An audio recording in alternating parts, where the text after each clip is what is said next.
Hello students, आज जो हम प्लस टू अकाउंटेंसी का चैप्टर लेने जा रहे हैं वो है accounting for partnership, distribution of profits, साझेदारी, लेखांकन, लाभों का वितरण। तो इस चैप्टर को पढ़ाने से पहले, शुरू करने से पहले मैं आपको ये बताना चाहूंगा कि इस चैप्टर में से एग्जाम में भी 4 नंबर का पूछा जाता है। 2 नंबर का छोटा सा थ्योरेटिकल क्वेश्चन होगा और 2 नंबर का ही छोटा सा न्यूमेरिकल भी पूछा जाता है। तो इस चैप्टर को शुरू करने से पहले मैं आपको बताना चाहूंगा कि साझेदारी होती क्या है। साझेदारी एक ऐसा व्यापार है जिसमें 2 या 2 से अधिक व्यक्ति मिलकर किसी व्यापार को चलाने का अनुबंध करते हैं, मिलकर पूंजी लगाते हैं, मिलकर व्यापार को चलाते हैं और जो भी लाभ या हानि होती है उसका आपस में बंटवारा करते हैं। कुल मिला के एक बहुत ही अच्छे प्रकार का व्यापार है जिसमें अनेक व्यक्ति स्वामी होते हैं। तो ये था इसका अभिप्राय, जो अर्थ मैंने आपको समझाया। इसके अर्थ करने के बाद अब आती है साझेदारी की विशेषताएं। तो मैं आपको ये बताना चाहूंगा कि साझेदारी के ऊपर साझेदारी अधिनियम 1932 लागू होता है, जो कि भारत के आजाद होने से पहले का बना हुआ है। उसमें साझेदारी के जो नियम और कायदा जो है उसमें वर्णन किया गया है। तो अब आती है इसकी विशेषताएं। सबसे पहली जो विशेषता है साझेदारी की वो है 2 या 2 से अधिक व्यक्तियों का होना। किसी भी साझेदारी के लिए आवश्यक है कि उसमें कम से कम 2 व्यक्ति होने चाहिए। अर्थात अन्य शब्दों में अगर मैं आपको कहूं तो उस कोई भी व्यक्ति स्वयं से साझेदारी नहीं कर सकता। साझेदारी के लिए आवश्यक है कि कम से कम 2 व्यक्ति होने चाहिए। अर्थात अगर हम किसी के साथ पार्टनरशिप करना चाहते हैं तो हमें दूसरा व्यक्ति ढूंढना पड़ेगा।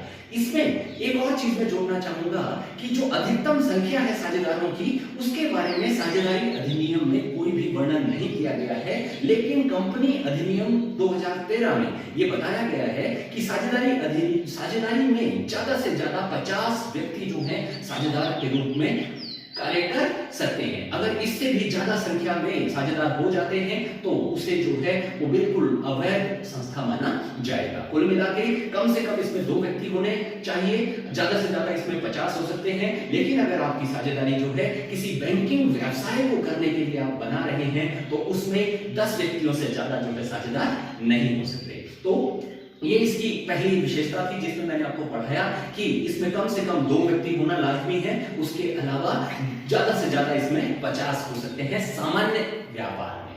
जो दूसरी हमारी जो विशेषता आती है जो वो है व्यक्तियों के मध्य अनुबंध का होना। ये जो साझेदारी है वो बनती ही अनुबंध से है, इसीलिए कहा गया है कि साझेदारी में कम से कम 2 लोग होना अनिवार्य है और जो 2 लोग होंगे उनके बीच में अनुबंध का होना आवश्यक है। ये जो अनुबंध है ये लिखित भी हो सकता है और मौखिक भी हो सकता है, लेकिन आयकर अधिनियम में ये स्पष्ट किया गया है कि जो अनुबंध है वो लिखित होना चाहिए। उसके पश्चात जो तीसरी हमारा जो विशेषता आती है वो है लाभों का विभाजन, शेयरिंग ऑफ प्रॉफिट्स। यह आवश्यक है कि जो साझेदार होंगे उनके बीच में लाभों का बंटवारा किया जाना जरूरी है। ऐसा कभी नहीं हो सकता कि साझेदार 3 हैं लेकिन उसमें से लाभ केवल 2 लोग ही उठाएंगे, तीसरे को जो है लाभ नहीं दिया जाएगा। ऐसा कभी भी नहीं हो सकता।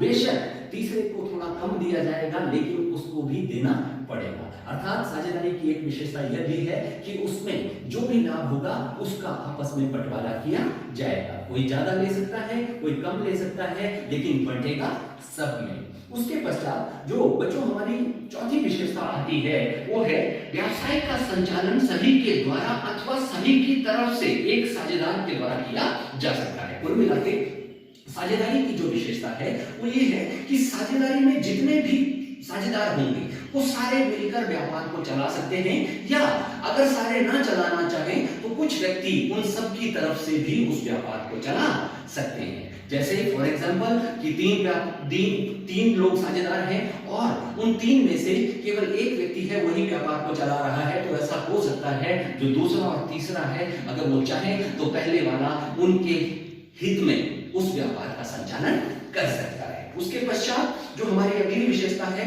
वो है व्यवसाय का होना। ये जरूरी है कि जो भी साझेदारी बनेगी वो किसी ना किसी व्यवसाय को चलाने के लिए होनी चाहिए। जैसे आप अपने किसी मित्र या सहेली के साथ अगर नाम मात्र की साझेदारी कर देते हैं, आप उसको कहते हैं कि आज से हम साझेदार हैं, तो ऐसा नहीं हो सकता। साझेदार तभी माने जाएंगे जब वो किसी व्यवसाय का संचालन करते हैं। उसके पश्चात जो अगली हमारी विशेषता आती है बच्चों, वो है साझेदारी अधिनियम का लागू होना। मैं यहाँ आपको स्पष्ट करना चाहूंगा कि साझेदारी के ऊपर साझेदारी अधिनियम 1932 लागू होता है और जो कायदा जो नियम उसमें दिए गए हैं वो इसके ऊपर लागू होते हैं। उसके पश्चात जो हमारा अगला जो टॉपिक है वो है साझेदारी संलेख। तो सबसे पहले मैं आपको बताना चाहूंगा कि इसको पार्टनरशिप डीड भी कहा जाता है। जैसा कि मैं थोड़ी देर पहले आपको अभी बता रहा था कि साझेदारी लिखित भी हो सकती है और मौखिक भी हो सकती है।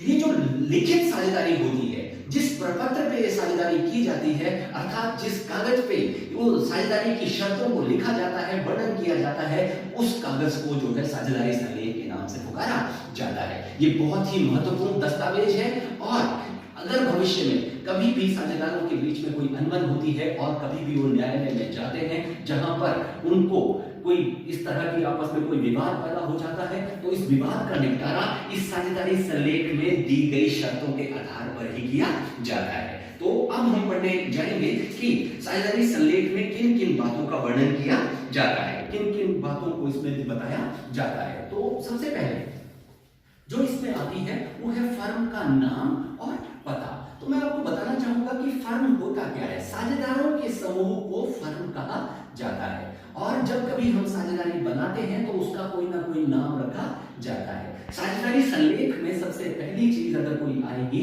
तो साझेदारी का नाम आएगा, उस फर्म का नाम आएगा और साथ में उसका स्थायी पता दिया जाएगा। जैसे अगर हम मंडी पे हमारा स्थायी पता है हमारे व्यापार का, तो उस पते को हमें बताना पड़ेगा कि वो एड्रेस क्या है, उस एड्रेस का वर्णन हमें साझेदारी संलेख में करना पड़ता है। उसके पश्चात जो दूसरी चीज साझेदारी संलेख में आती है वो है साझेदारों के नाम और उनके पते।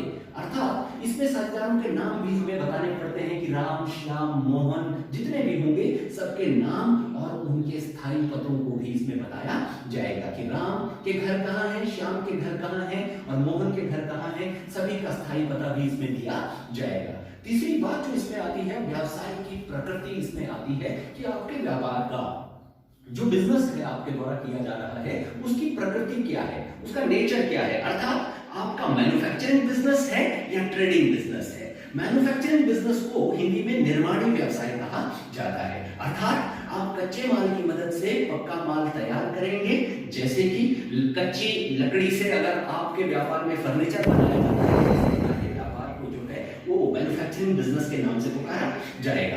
दूसरे प्रकार का व्यापार होता है ट्रेडिंग बिजनेस। इस प्रकार के व्यापार में सामान बनाया नहीं जाता, अपितु बना बनाया सामान खरीद के लाया जाता है और उसके ऊपर मुनाफा कमाकर आगे बेच दिया जाता है। तो आपको साझेदारी संलेख में ये भी बताना पड़ेगा कि आपने जो साझेदारी बनाई है उसका प्रकार क्या है या उसकी प्रकृति कैसी है। उसके पश्चात लाभ विभाजन अनुपात के बारे में भी आपको साझेदारी संलेख में लिखना पड़ेगा कि राम, श्याम और मोहन के बीच में जो लाभ का बंटवारा होना है वो किस अनुपात में होना है। जैसा कि मैंने आपको पहले भी कहा कि ये जो अनुपात है ये कुछ भी हो सकता है, किसी को ज्यादा भी मिल सकता है, किसी को कम भी मिल सकता है। जैसे मैं यहां आपको बताना चाहूंगा कि राम, श्याम, तो जैसे कि स्टूडेंट मैं आपको बता रहा था कि लाभ विभाजन अनुपात भी हमें वर्णन साझेदारी संलेख में करना पड़ेगा।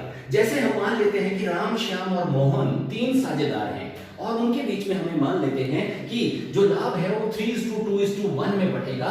इसका मतलब ये हुआ ये अनुपात है जिसके बीच में उन तीनों के बीच में लाभ को बांटा जाएगा। इन तीनों का टोटल अगर हम करें तो वो 6 आता है, 3/6, 2/6 और 1/6। अर्थात इसका मतलब ये हुआ कि जितना भी लाभ होगा उसका 3/6 राम को मिलेगा, 2/6 जो है श्याम को मिलेगा और 1/6 मोहन को दिया जाएगा। अर्थात यहां मैं ये कहना आवश्यक समझता हूं कि जो भी लाभ होगा उसमें बंटवारा आवश्यक है, सभी को बांटा जाएगा।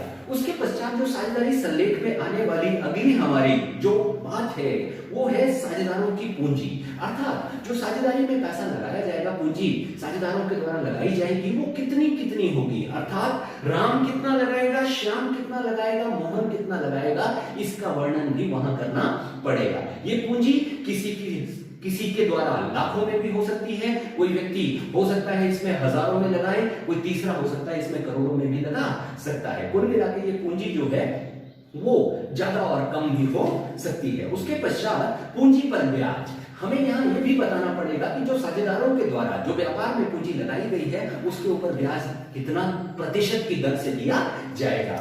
उसके पश्चात जो अगली बात यहाँ पे आती है आहरण की राशि, कि क्या अगर साझेदार को जरूरत पड़ती है तो क्या वो व्यापार से यानी फर्म से जरूरत पड़ने पर आहरण के रूप में, ड्रॉइंग्स के रूप में कुछ धन निकाल सकता है या नहीं निकाल सकता है। उसके पश्चात आहरण पर ब्याज का वर्णन भी यहाँ किया जाएगा कि अगर कोई साझेदार किसी व्यापार में से कुछ पैसा निकालता है आहरण के रूप में तो उसको कितना प्रतिशत ब्याज जो है व्यापार को देना पड़ेगा। उसके पश्चात अगर किसी साझेदार को वेतन या कमीशन दिया जाना है, जैसे मान लीजिए मोहन जो है रोज व्यापार में जाता है, देखरेख करता है, तो उसको वेतन दिया जाएगा, तो यहाँ पे लिखा होगा तभी मोहन को वेतन दिया जाएगा, अन्यथा मोहन को वेतन नहीं प्राप्त होगा। उसके पश्चात साझेदारों से ऋण, क्या आवश्यकता पड़ने पर हमारी फर्म जो है किसी भी साझेदार से ऋण ले सकती है या नहीं ले सकती है, इसका उल्लेख भी यहाँ पे हमें करना पड़ेगा। उसके पश्चात बैंक खाते, यहाँ हमारा जो खाता होगा वो कहां पे होगा, कौन से बैंक में होगा, पीएनबी में होगा, स्टेट बैंक ऑफ इंडिया में होगा, और साथ में वो जो खाता है वो कितने साझेदारों के हस्ताक्षर होने पे ही उसमें से कोई भी लेन देन होगा, इसका वर्णन भी यहाँ पे किया जाएगा। उसके पश्चात जो है फर्म की लेखा पुस्तकें जो होंगी वो कैसे मेंटेन की जाएंगी और उसका ऑडिट जो है जिसको हम जो कहते हैं अंकेक्षण किसके द्वारा किया जाएगा। उसके पश्चात साझेदारी शुरू करने की तिथि भी यहाँ पे बताई जाएगी कि हम पार्टनरशिप कब शुरू कर रहे हैं, साझेदारी की अवधि कितनी है, अर्थात हम जो साझेदारी बना रहे हैं वो कितने समय के लिए बना रहे हैं, उसका वर्णन भी हमें यहाँ करना पड़ेगा। और साझेदारी में प्रवेश के नियम भी हमें यहाँ उल्लेखित करने पड़ेंगे कि अगर हम किसी चौथे साझेदार को शामिल करना चाहेंगे तो क्या हम कर पाएंगे या नहीं कर पाएंगे। उसके पश्चात साझेदार के अवकाश ग्रहण करने के नियम भी यहाँ पे हमें स्पष्ट करने पड़ते हैं। उसके पश्चात ख्याति का मूल्यांकन किस विधि से किया जाएगा, जो कि हम आगामी जो हमारे पाठ आएंगे, जो चैप्टर्स आएंगे उसमें हम सीखेंगे। उसके पश्चात जो खातों का अंकेक्षण है वो किससे करवाया जाएगा वो भी यहाँ हमें बताना पड़ेगा। और एक चीज और जो हमें यहाँ बतानी पड़ती है कि अगर कोई हमारे बीच में विवाद हो जाता है तो उसका निपटारा किस तरह से किया जाएगा, उसका वर्णन भी हमें इस साझेदारी संलेख में ही करना आवश्यक है। उसके पश्चात ये जो अभी तक हमने पढ़ा ये साझेदारी संलेख था, और साझेदारी संलेख में जो बातें आती हैं उनका वर्णन मैंने यहाँ पर किया। उसके पश्चात जो हमारी अगला जो प्रश्न आता है वो है कि साझेदारी संलेख के अभाव में लागू होने वाले प्रावधान। अब मैं आपको वो प्रावधान समझाने जा रहा हूं जो साझेदारी संलेख के अभाव में लागू होते हैं, अर्थात अगर साझेदार आपस में साझेदारी तो बना लेते हैं लेकिन वो साझेदारी लिखित में नहीं होती, कोई संलेख नहीं बनाया जाता, जो पार्टनरशिप डीड नहीं है, तो क्या प्रावधान साझेदारी के ऊपर लागू होते हैं उनका वर्णन मैं आपको एक एक करके यहाँ पर दूंगा। सबसे पहले तो मैं आपको बताना चाहूंगा कि ये साझेदारी अधिनियम 1932 की धारा 12 से लेकर 17 तक में इसका उल्लेख किया गया है, इन प्रावधानों का वर्णन किया गया है। तो सबसे पहला जो प्रावधान है वो मैं आपके सामने रखने जा रहा हूं, पूंजी पर ब्याज, इंटरेस्ट ऑन कैपिटल। अगर साझेदारी संलेख में हमने स्पष्ट नहीं किया है तो किसी भी साझेदार को पूंजी पर ब्याज नहीं दिया जाएगा। जैसे राम, श्याम और मोहन है, इन्होंने 1-1 लाख रुपए लगाया है, इनको किसी भी तरह का ब्याज नहीं दिया जाएगा, पूंजी पर ब्याज नहीं दिया जाएगा अगर इन्होंने पहले ही साझेदारी संलेख में इसका वर्णन ना किया हो। दूसरी बात जो आती है वो है आहरण पर ब्याज।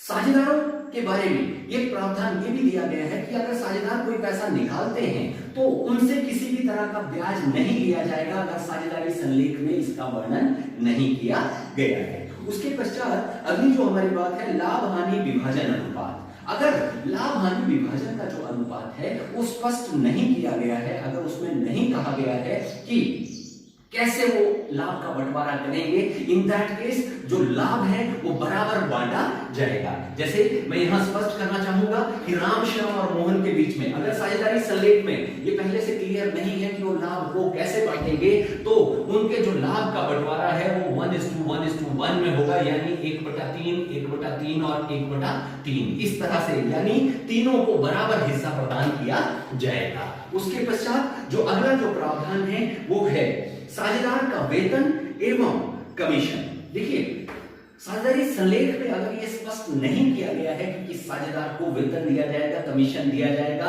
या कितना दिया जाएगा, तो किसी भी साझेदार को कोई भी वेतन या कमीशन नहीं दिया जाना है। उसके पश्चात यहां साझेदार द्वारा ऋण पर ब्याज, एक स्पष्ट है कि साझेदारी संलेख में अगर नहीं भी कहा गया है कि साझेदार के द्वारा दिए गए ऋण पर कितना प्रतिशत ब्याज दिया जाना है, तो भी हम 6% ब्याज उसके ऋण पर उसको देंगे ही देंगे। इसके अलावा एक और जो है वो ये है कि अगर कोई नया साझेदार साझेदारी फर्म में प्रवेश कर रहा है तो उसका जो प्रवेश है वो सभी साझेदारों की अनुमति से ही होगा। अगर कोई भी साझेदार इसके लिए मना करता है तो उसका प्रवेश नहीं हो सकता। उसके अलावा एक प्रावधान जो है वो ये यहाँ पर ये भी है कि संपत्तियों पर सभी साझेदारों का समान अधिकार होगा। ऐसा नहीं है कि किसी की ज्यादा होगी, किसी की कम होगी। और एक अंतिम जो प्रावधान आता है साझेदारी संलेख के अभाव में वो ये है कि जो सभी साझेदार हैं वो सब के सब कारोबार के संचालन में हिस्सा ले सकते हैं और किसी को रोका नहीं।